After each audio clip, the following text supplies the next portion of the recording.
بسم الله الرحمن الرحيم إن الحمد لله وحده والصلاة والسلام على رسول الله وعلى آله وصحبه أجمعين أما بعد. ہمارے شعبہ تخصص في الدعوة والإرشاد میں جدید مغربی فلسفہ و تہذیب کے حوالے سے جو لیکچر کا تسلسل چل رہا تھا، اس میں ہم نے جدیدیت کے حوالے سے پڑھا کہ جدیدیت کا کیسے آغاز ہوا، اور یہ کہ جدیدیت کوئی کسی ایک خاص فکر یا کسی ایک خاص تہذیب یا کسی ایک خاص تحریک کا نام نہیں ہے، بلکہ جدیدیت گزشتہ 5-6 صدیوں میں مختلف سماجی، مذہبی، نظریاتی اور سیاسی اعتبار سے جو تبدیلیاں مغربی معاشرے میں رونما ہوئی ہیں، ان سب کو جدیدیت کہا جا سکتا ہے، مختلف ادوار میں اور مختلف مواقع پر۔ اور پھر چونکہ اس کو ماڈرنزم کہتے ہیں، تو جدیدیت کے نتیجے میں جو کچھ افکار، جو نظریات اور جو فلسفات آئے تھے، پھر ان پر بھی بعد میں رد ہوا جب سائنس نے بہت زیادہ ترقی کر لی، تو جس کو پوسٹ ماڈرنزم یا مابعد جدیدیت کا نام دیا گیا۔ اب مابعد جدیدیت کے حوالے سے تو فی الحال ہم بات نہیں کریں گے۔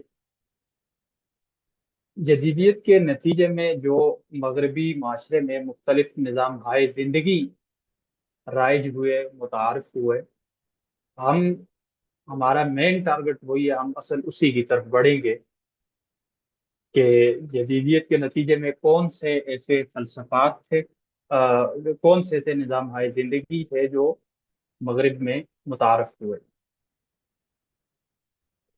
ان مختلف نظام ہائے زندگی کو بیان کرنے سے پہلے ہم آپ کے سامنے کچھ فلسفات آپ کے سامنے بیان کریں گے، اور فلسفی شخصیات جو مختلف فلاسفہ ہیں ان کا کچھ تعارف اور ان کے نظریات پیش کریں گے، کیونکہ بعد کا سارا نظام ان کے نظریات پر، ان کی فکر پر کھڑا ہے۔ تو اسی لیے اسی سلسلے میں ہم کچھ 5-6 لیکچر محض فلسفے کے عنوان سے پڑھیں گے۔ ابھی ہم جدیدیت کے نتیجے میں جو عقل پرستی وجود میں آئی تھی، اس کے حوالے سے ایک بات کر رہے تھے، اور اس کے بانی رینے ڈیکارٹ کے حوالے سے ہماری بات ہوئی۔ پھر رینے ڈیکارٹ کے فلسفے کو جو شخص لے کر آگے بڑھا، باروخ سپینوزا، اس کے حوالے سے ہمارا تبصرہ ہوا۔ آج ہمارے سامنے تیسرا بڑا مغربی فلسفی ہے، جس کا نام ہے لیبنیز۔ اس کا نام اصل میں لیبنیز نہیں ہے، اس کا انگلش میں نام ہے، لیکن وہ ذرا مشکل ہے، زبان پر بھی نہیں آتا، تو عربی میں اس کو لیبنیز کہا جاتا ہے۔ تو اس لیے بہت سارے جو اردو ترجمہ کرنے والے ہیں اس کا فلسفے کا، انہوں نے بھی اس کا نام لیبنیز ہی لکھا ہے، اور عربی میں بھی لیبنیز ہی کہا جاتا ہے، تو اس لیے ہم بھی اس کو لیبنیز ہی کہتے ہیں۔ لیبنیز مغربی فلاسفہ میں سے عقلانیت سے تعلق رکھنے والا ایک جرمن نژاد تیسرا بڑا فلسفی تھا، یعنی جو عقل پرستی کا جو ایک فلسفہ تھا، اس میں ڈیکارٹ اور باروک اسپینوزا کے بعد تیسرا بڑا جس کا نام تھا وہ لیبنیز تھا۔ اور ڈیکارٹ کی طرح یہ بھی ریاضیات کا بہت ماہر تھا، اور اسی نے ریاضی میں نظام تکافل اور تفاضل ریاضی میں نظام تکافل اور نظام تفاضل اسی نے وضع کیا، اور رمزی منطق جس کو کہتے ہیں میتھمیٹک لاجک، اس کا آغاز بھی اسی نے کیا، اور اسی مہارت کی بنا پر یہ مشہور ہوا۔ عام طور پر فلاسفہ کا یہ مزاج رہا ہے کہ چونکہ فلاسفہ کے ہاں ایک چیز بہت مشترک رہی ہے.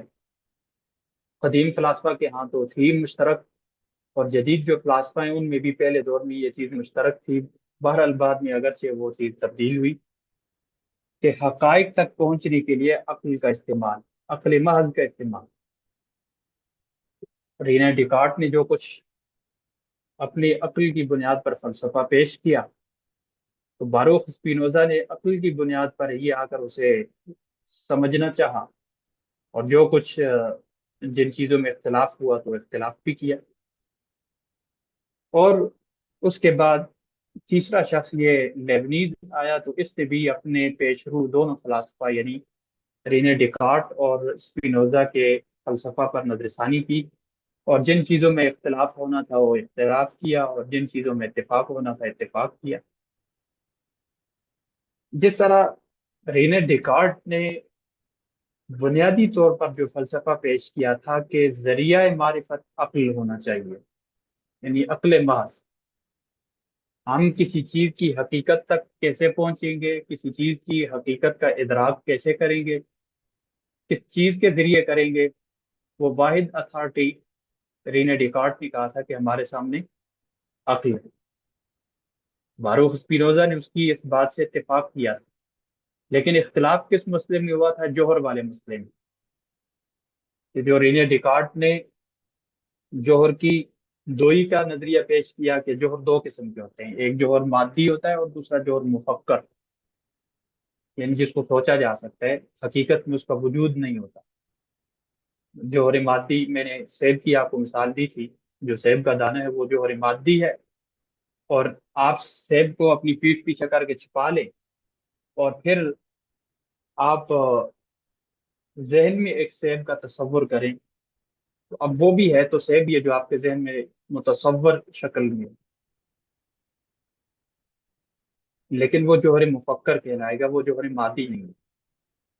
یہ ڈیکارٹ کا نظریہ تھا. باروک اسپینوزا نے اس پر آ کر رد کیا، اور اس نے کہا تھا کہ جوہر ایک ہی ہوتا ہے، کائنات میں صرف ایک ہی جوہر ہے، اور وہ خدا جو ہے وہی فطرت ہے، جو فطرت ہے وہی خدا ہے، اور جو مادی چیزیں ہیں ان کی بنیاد بس ایک ہی جوہر ہے. اور باقی جتنی چیزیں جن کو قدیم فلاسفہ نے عوارض کہا یا پھر ڈیکارٹ نے جوہر مفکر کہا، یہ ساری چیزیں جو ہیں وہ جوہر کی صفات. اور جوہر کی صفات پر بات کرتے ہوئے باروخ اسپینوزا آخر میں آ کر پھنس بھی گئے تھے، جس میں انہوں نے آ، الفارابی وغیرہ کا جو نظریت الفیض والصدور ہے اس کو لینے کی کوشش کی، لیکن تقریباً نکل نہیں سکا. اب تیسرا فلسفی لائبنیز جو ہے، اس نے بھی اس بات پر اتفاق کیا ہے کہ ذریعہ معرفت عقل ہی ہونی چاہیے، بلکہ یوں کہے کہ ذریعہ معرفت ان کے نزدیک محض عقل محض. لیکن جو جوہر کا نظریہ تھا اس نے آ کر پہلے دونوں پر رد کیا، پہلے دونوں سے اختلاف کیا اور ایک نیا نظریہ پیش کیا. اور وہ نیا نظریہ کیا تھا؟ کہ لائبنیز نے تعدد جواہر کا نظریہ پیش کیا.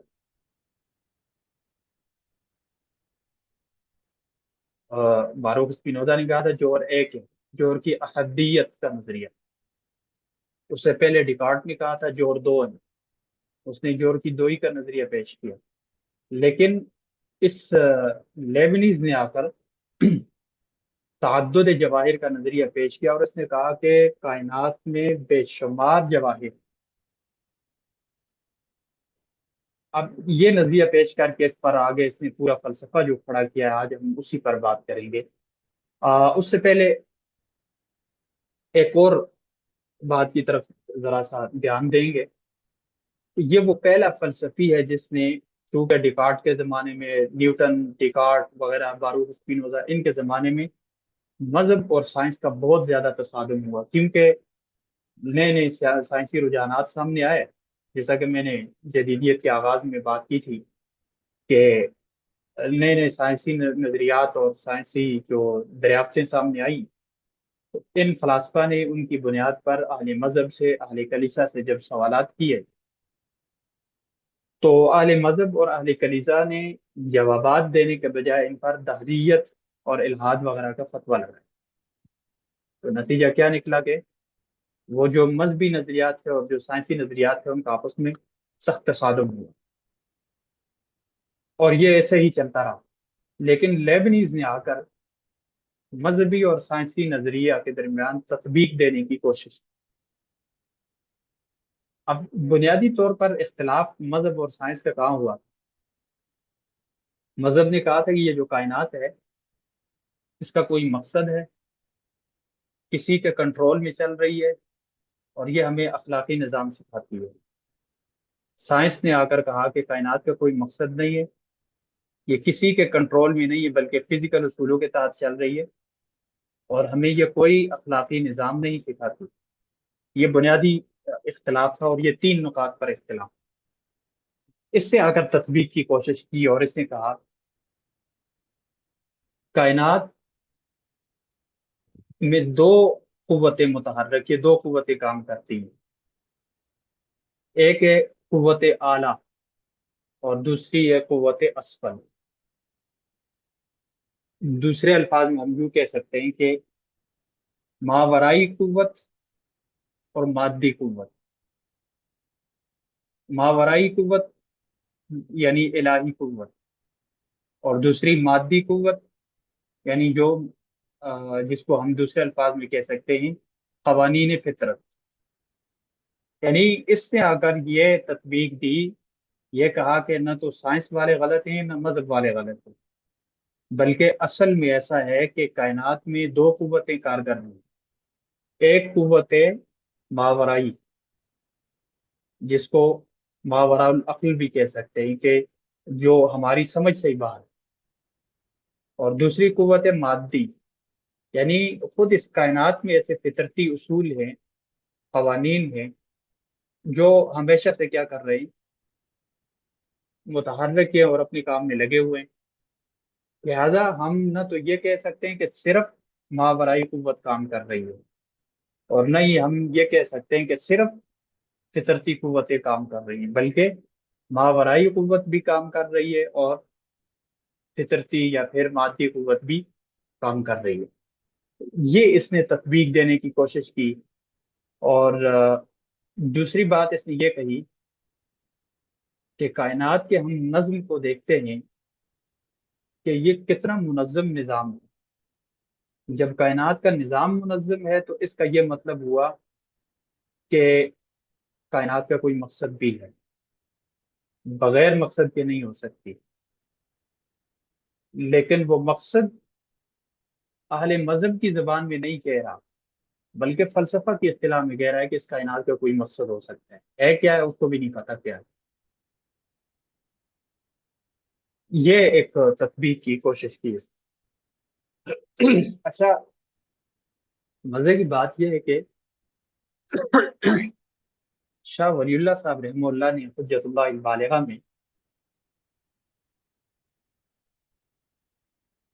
کچھ اسی طرح کی بات کہی ہے، لیکن انہوں نے جو بات کہی ہے وہ ذرا سا مذہبی رنگ کے ساتھ۔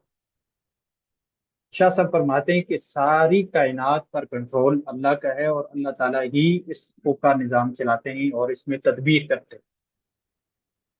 لیکن وہ جو اللہ کی تدبیر ہے وہ عملی شکل جو اختیار کرتی ہے، تو وہ ایسے قوانین کے ذریعے سے کرتی ہے جو قوانین اللہ نے روز اول سے کائنات میں رکھتی ہے۔ لہذا اللہ نے تدبیر کر دی ہے اور اللہ تعالیٰ تدبیر کرتے ہیں۔ آگے جو کائنات میں نظام چل رہا ہے تو یہ ان قوانین کی بنیاد پر چل رہا ہے جو اللہ نے اس میں ودیت کر دی ہے، اور ان کو انہوں نے سنن الہیہ کہا ہے۔ انہی کو یہ لائبنیز وغیرہ قوانین فطرت کہتے ہیں۔ اس پر شاہ صاحب نے مثال بھی دی ہے، حجت اللہ البالغہ میں آگے آپ لوگ پڑھ رہے ہیں تو یہ بات آ جائے گی۔ وہ کہتے ہیں مثال کے طور پر زہر، زہر میں قانون الہی یہ ہے کہ جو کھائے گا وہ مر جائے گا، لہذا جو زہر کھاتا ہے وہ مرتا ہے۔ اور اگر دوا کو ہم دیکھیں اس میں قانون الہی یہ ہے کہ جو استعمال کرے گا تو وہ بچنے کی کوشش ہوگی اس کی، یعنی مؤثر دوا ہو کہ وہ زہر سے بچ بھی سکتا ہے انسان، لہذا اس میں قانون یہی ہے۔ یا مزید آسان کر کے وہ یہ کہتے دیکھیں یہ قانون فطرت ہے، قانون الہی ہے کہ انسان جب کھانا کھاتا ہے اس کا پیٹ بھرتا ہے۔ یہ وہ بلاول صاحب والی بات نہیں ہے کہ جب پانی آتا ہے تو، اور جب بارش ہوتی ہے تو پانی آتا ہے، اور جب زیادہ بارش ہوتی ہے تو زیادہ پانی آتا ہے۔ یہ وہ والی بات نہیں ہے، یہ شاہ صاحب کا فلسفہ ہے، اور بڑا گہرا فلسفہ ہے، سمجھنے کی ضرورت ہے۔ وہ کہتے ہیں کہ انسان یا کوئی بھی چیز جب کچھ چیز کھاتا ہے پیٹ بھرتا ہے، یہ الہی قانون ہے۔ حالانکہ یہ ایسا بھی ہو سکتا تھا کہ پیٹ نہ بھرتا، مثال کے طور پر انسان بات کرتا ہے، بات کرنے سے پیٹ بھر جاتا ہے؟ نہیں بھرتا۔ یا انسان روتا ہے، کیا رونے سے پیٹ بھر جاتا ہے؟ نہیں۔ وہ قانون یہ ٹھہرا دیا گیا کہ کھائے گا پیٹ بھرے گا، قانون یہ ٹھہر گیا۔ کیا پتا اس کی جگہ میں قانون یہ ہوتا کہ انسان بات کرتا، اس کا پیٹ بھر جاتا، تو یہ قانون ہوتا، اس کو کھانے کی حاجت نہ ہوتی، وہ جیسے بھوک لگتی وہ باتوں پہ باتیں کرتا اور اس کا پیٹ بھر جاتا۔ تو بہرحال وہ کہتے ہیں یہ سنن الہیہ ہے۔ انہیں کو لائبنیز نے کیا کہا ہے؟ لیبنیز یہ کہتا ہے کہ کائنات میں دو قسم کی قوتیں کارگر ہیں، کام کر رہی ہے، عاملہ ہیں۔ ایک قوت ماورائی ہے، ایک قوت مادی ہے۔ جو مادی قوت ہے اس کو انہوں نے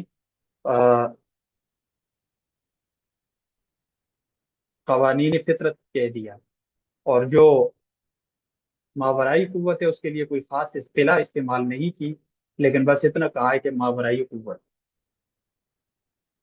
اس طرح سے اس نے یہ سائنسی اور مذہبی نظریے کے درمیان تفریق پیدا کرنے کی کوشش کی ہے۔ اب لیبنیز کا نظریہ جوہر کیا ہے؟ لیبنیز کا نظریہ جوہر، اس کا نظریہ جوہر تعدد جواہر کا ہے۔ یہ کہتا ہے کہ کائنات میں ایک جوہر نہیں ہو سکتا بلکہ متعدد جواہر، یعنی رینا ڈیکارٹ پر بھی رد ہے جس نے جو جوہر کی دوئی کا نظریہ پیش کیا۔ باروخ اسپینوزا پر بھی رد ہے جس نے جوہر کی حدیت کا نظریہ پیش کیا۔ اس نے کیا کہا کہ تعدد جواہر کا نظریہ پیش کیا، اور ان متعدد جواہر کو یہ منادات کہتا ہے، مونیڈز، انگلش میں جن کو مونیڈ کہتے ہیں، واحد مونیڈ اور جمع مونیڈز، اور عربی میں یا اردو میں ان کو منادات کہا جاتا ہے۔ تو یہ کہتا ہے کہ وہ جو بہت سارے جواہر ہیں ان کو منادات کہا جاتا ہے، لیکن یہ دو طرح کے، ایک ان منادات میں سے ایک قسم ہے مناد بسی، اور دوسری قسم ہے منادات مرکبہ۔ یعنی انگلش میں اس کے لیے آپ اصطلاح استعمال کر سکتے ہیں کہ سمپل مونیڈ اور کمپلیکس مونیڈز، بسیط مناد اور مرکبہ منادات۔ اس پر آگے جب بات کرے گا تو آپ کو سمجھ آ جائے گی کہ یہ جو سائنسی اور آ، فطرتی قوانین کی بات کی تھی تو اس نے کس تناظر میں کی تھی۔ اس کی اس کو فی الحال یہیں پر چھوڑیے، آئیے اس کے ایک اور فلسفے کی طرف، جسم اور روح کے تعلق پر بحث۔ ڈیکارٹ نے کیا کہا تھا کہ جسم اور روح دونوں جوہر ہیں، لیکن جسم روح کے بغیر ترقی نہیں پا سکتا، ان دونوں کا باہر تعامل ہوتا ہے۔ روح جوہر مفکر ہے، جسم جوہر مادی ہے، لیکن دونوں کا آپس میں تعامل ضروری ہے۔ تعامل کے بغیر ایک دوسرے کے بجائے بغیر ترقی نہیں کر سکتے، کوئی بھی عمل نہیں کر سکتا۔ روح جسم کے بغیر نہیں کر سکتی اور جسم روح کے بغیر نہیں کر سکتا۔ اور ان کے تعلق کی جو بنیاد اس نے بتائی تھی، کیا بتائی تھی؟ سونوبری غدہ۔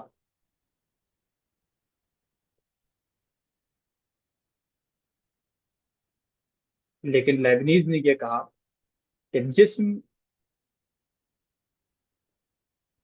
صرف ظاہری طور پر ممتد ہے، ترقی پاتا ہے، پھیلتا ہے، بڑا ہوتا ہے، سارا کچھ ہوتا ہے، لیکن اصل میں یہ جوہر روحانی ہے، اور روح اور جسم ایک جیسے عمل بھی نہیں کرتے، بلکہ ہر چیز کے پیچھے ایک قوت ہے۔ یعنی لیبنیز اس کو اس طرح سے پیش کریں گے، وہ کہتے ہیں کہ یہ جو جتنے بھی مونیڈز ہیں، جتنے بھی منادات ہیں، ان سب کے پیچھے روحانی قوت کارگر ہے، ان سب کے پیچھے روحانی قوت کارگر ہے۔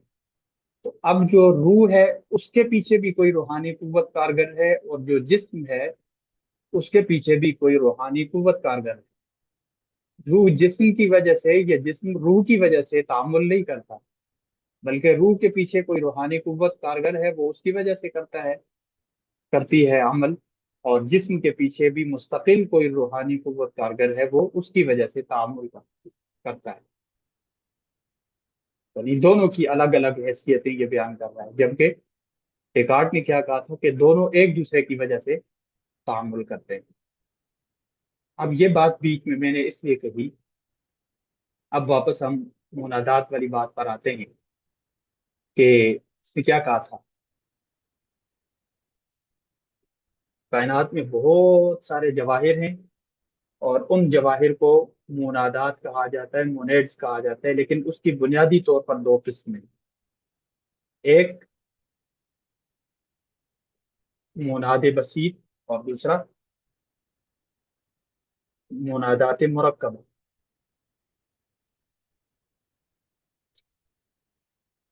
وہ کہتے ہیں کہ یہ بات تو ہے کہ ہر ایک مونیڈ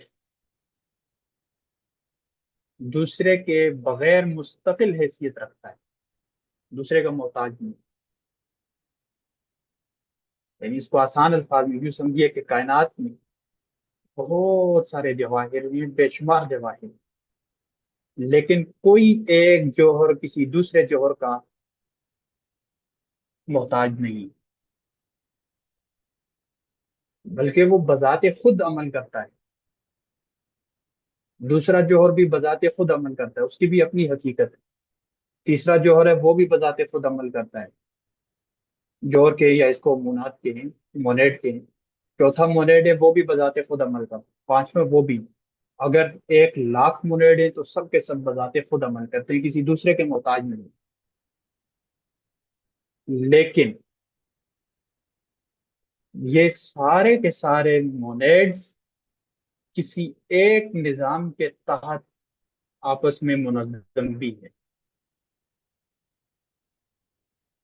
مستقل کام بھی کرتے ہیں، اور کسی ایک نظام کے تحت منظم بھی ہے۔ اس کی میں ایک دو مثالیں پیش کروں گا، ایک تو اسی نے خود بھی کی ہے اور ایک میں بھی کر دیتا ہوں آپ کے سامنے۔ مثال کے طور پہ نظام شمسی سے آپ کو واقفیت ہوگی، سورج، زمین، مریخ، مشتری، نیپٹون، پلوٹو، فلاں فلاں فلاں، جو 8-9 سیارے، اب ان میں سے زمین مستقل کام کر رہی ہے، آپ اپنے مدار میں گھوم رہی ہے، مشتری اپنے مدار میں گھوم رہا ہے، پلوٹو ہے تو وہ گھوم رہا ہے، نیپچون ہے، یورینس ہے، جو بھی ہے، اپنے اپنے مدار میں گھوم رہے ہیں، یعنی مستقل کام کر رہے ہیں۔ لیکن پھر یہ سارے کے سارے ایک نظام شمسی کے تحت بھی کام کرتے ہیں، اور اس کی وجہ سے آپس میں ان کا تعلق بھی ہے۔ تو یہ کہتا ہے بالکل اسی طرح سے کائنات میں جتنے بھی مونیڈز ہیں وہ سب کے سب بذات خود اور مستقل حیثیت رکھتے ہیں اور کام کرتے ہیں، لیکن سارے آپس میں کسی ایک نظام کے تحت منظم بھی ہیں۔ اس کی وہ ایک مثال پیش کرتے ہیں، آپ کے پاس بھی ہوگی، گھڑی ہوگی۔ آپ گھڑی پر ذرا غور کیجئے، گھڑی میں جو نظام ہے منٹ کا، اس سے آپ پیچھے چلے جائیں سیکنڈ کا۔ اب گھڑی کی اصطلاح میں سیکنڈ سے نیچے کوئی چیز نہیں ہے، چھوٹی چیز نہیں ہے۔ ہاں وہ ایک اور چیز ہے، اس کو پتہ نہیں کیا کہتے ہیں عربی میں، تو اس کو شاید ثانیہ کہہ دیتے ہیں، یعنی وہ جو 1 سیکنڈ میں 100 بار غالباً یا 60 بار گردش کر لیتا ہے۔